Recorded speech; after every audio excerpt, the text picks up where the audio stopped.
What's up mga kadyangers? Welcome back sa aking YouTube channel. Kung bago lang po kayo sa aking channel, ako po ang inyong kadyangers na si Erwin at welcome po dito sa Kadyangers TV, ang istorya ng isang Diyos dito sa Pilipinas.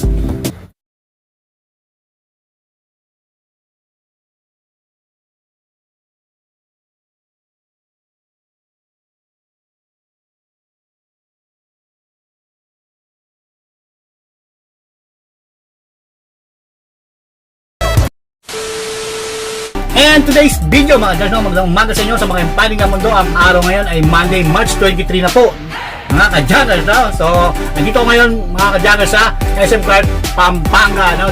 Dito ang aking delivery for today's, no? So 2 months na tayo hindi nakapag-upload dahil nagkaroon ng problema ang aking SIM card na ginagamit doon sa mga abiso na tinitik sa akin ng mga kumpanya. So ang video to, yung price update na ibibigay ko sa inyo ay yung presyo ng metal set tanso doon sa aking nirerektahan. So ang may bibigay ko lang sa inyo na presyo ay yung walk-in nila. So rektahan pa rin to mga kadyangers, no? So bababanggit ko sa inyo o share ko sa inyo yung presyo ng walk-in. So ibig sabihin ng walk-in, yung presyo lang ng walk-in nila. Ulit-ulit, ha?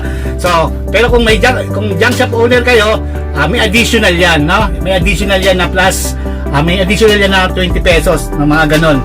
So share ko sa inyo kung magkano nga ba ang presyo ng mga kalakal doon sa ating direktahan ng mga metals at tanso. So yun nga, 2 months tayo hindi nakapag-upload doon nga sa problema ng aking SIM card. Hindi nila, pinapasahan nila ako ng mga abiso nila o text nila pero hindi ko nare-receive yun dahil nga nagka-problema yung aking SIM card. So 2 months nga yun na hindi ko napapagawa pa. So ngayon, nakagawa ko ng paraan para makapunta doon sa direktahan ng metals at tanso. Kaya meron ako yung share sa inyo.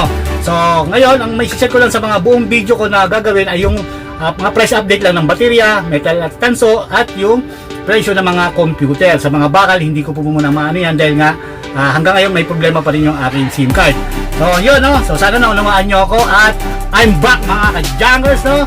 So yun, simulan na natin at para hindi naman masayang yung panonood ay magpa-price update nga tayo ng mga presyo ng metal at tanso doon sa ating direktahan. So huwag na natin yung patagalin. Kung handa na kayo, hawak na kayo ng lapis, ballpen at papel. Magsisimula na tayo in 5, 4, 3, 2, 1. Ilista nyo na yan.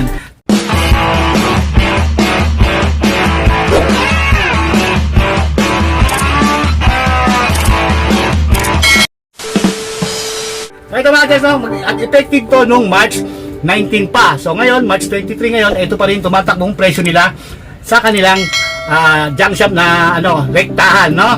So ang babanggitin ko sa inyo, inuulit ko ay presyong walk-in lang. So kung malaking junk shop kayo o junk shop kayo na gusto niyo rumekta, meron tong additional na presyo o tingin ko dito 10 pesos to 20 pesos pa ang may dagdag pa to, no? So may special price pa to kasi walk-in lang to.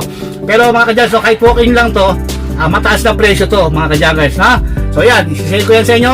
Simulan na natin yan ngayon dito sa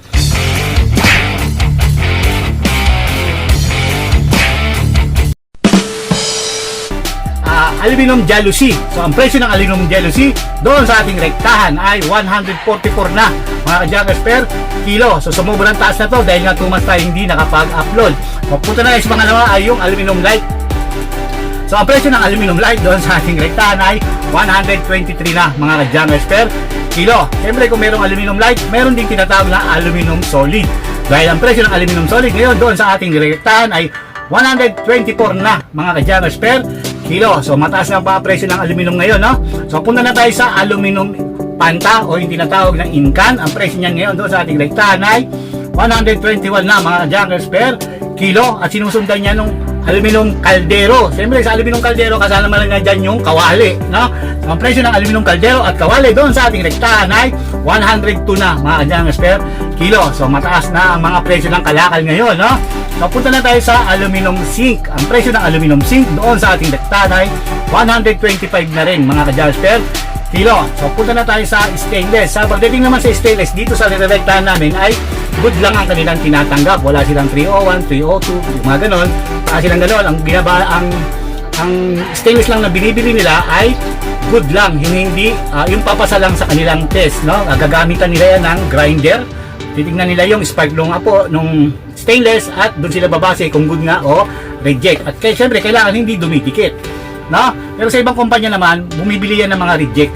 no? Pero dito sa sinishare ko sa inyo, hindi sila bumibili nun, no?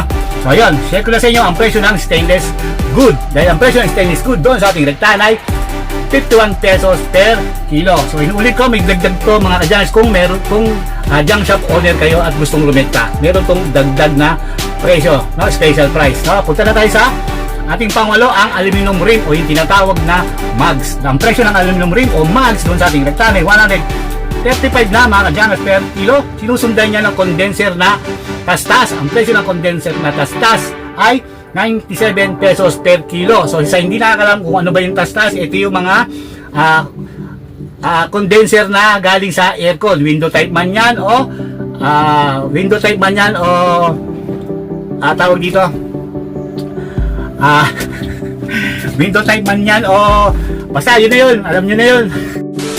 So yun, punta na tayo sa aluminum spam, no? So ang presyo ng aluminum spam, so mga ka-Junks, no, yung aluminum spam dalawang klase yan, yung isa dumidikit, yung isa hindi. So yung babanggitin ko yung aluminum na spam nga, no? So ang presyo ng aluminum spam doon sa ating rektahan ay 106 mga ka-Junks per kilo. So balikan natin yung condenser tastas. Ang condenser tastas yun mga ka-Junks ay galing sa mga split type at saka window type na aircon nyo. Yun na yun. Balikan ko, no? So, kasi tagal natin hindi nag-vlog eh, no? So yun. Ayun, punta na tayo sa ang pang-11 natin ay yung aluminum condenser na buo. So kung kanina binanggit ko tastas, ito na yung buo.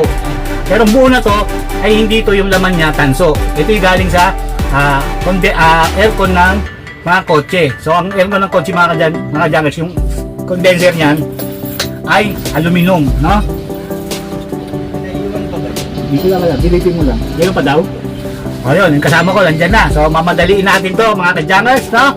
So ang condenser tastas ay buo. Ang condenser buo natin ngayon ay 100 pesos na mga ka-Junks per kilo. So punta na tayo sa radiator. So radiator na to ay dalawang klase rin na klase ng radiator. Isang gawa sa tanso aluminum at merong gawa rin sa gawa sa tanso at dilaw. So ang pabanggit ko ay gawa sa tansong dilaw kasi yung isang klase ng radiator ay aluminum, no? O babanggitin ko yung gawa sa tanso at dilaw. So ang presyo ng radiator doon sa ating rektahan ay 385 na mga ka-Junks per kilo. Kung ang radiator nyo naman tinastas nyo, binaklas-baklas nyo, akala nyo papasok sa dilaw dahil yung mataas ang dilaw, so hindi po ubra yan, no? So dahil meron na rin ang presyo ng radiator tastas, dahil ang presyo ng radiator tastas doon sa ating rektahan ay 325 na mga ka-Junks per kilo. So punta na tayo sa mga tanso. Andito na yung babanggitin ko yung tansong dilaw at tansong pula class A, B at C, no?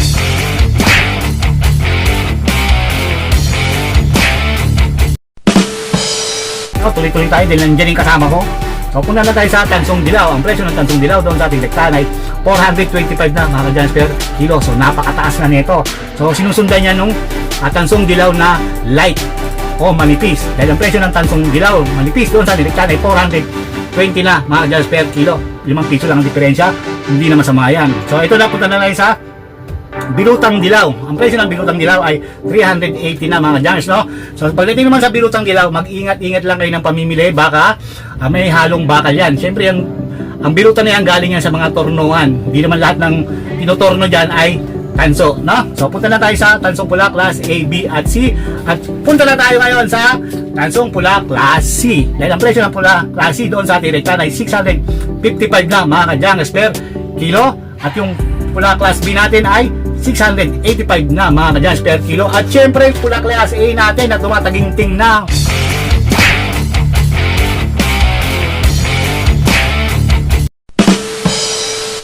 mga ka-Junks ngayon ay 715 na mga ka-Junks per kilo. Sa lahat ng mga nabanggit kong price ay may dagdag pa yan kung junk shop owner kayo. So presyong yan ay walk-in pa lang yan mga ka-Junks, no? Rektaan po yung binabanggit ko. Ngayon, sana may natutunan kayo dito sa video to at syempre muli ang pagbabalik ko ay tuloy-tuloy na ulit ang ating pagbablog. So lahat ng mga nabanggit kong presyo, gawin nyo lang yan guys, ipagkumparan nyo lang yan doon sa ating mga nire-rektahan at binibentahan na junk shop na kumpanya ng rektahan. Ang gulo na.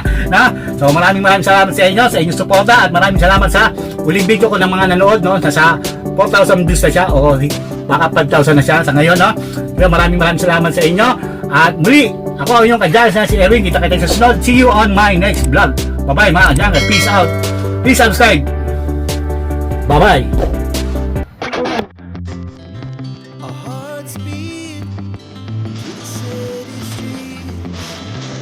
Bye.